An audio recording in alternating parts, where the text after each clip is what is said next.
Welcome to Penrose Learning, where we make understanding easy. You start by confirming Docker actually stopped. Run systemtool status Docker or sudo service Docker status to see current state. Once done, scan recent changes that might cause the stop, kernel updates, Docker upgrades, or edited daemon. JSON. Make sure to collect logs early. Sudo journoctl udocker since 1 hour ago gives immediate clues. You want timestamps and error lines, this saves time. Keep a terminal open, because next you'll stop conflicting services and inspect storage and socket errors. Now you tackle the common conflicts and file issues.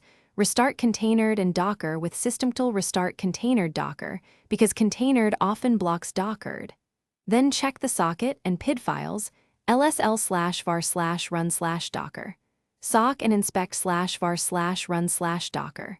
PID, stale PID or permission changes stop launches.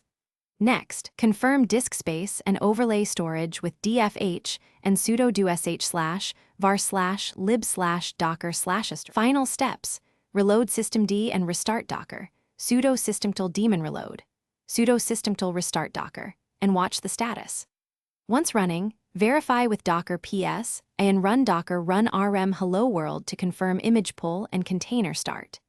If it still fails, return to journoctl udocker for explicit errors and consider restoring a backup of /var/lib/docker or pruning with Docker system prune after backing up. Troubleshooting tip: if you see overlay 2 or permission errors, stop Docker, move offending diars, then restart.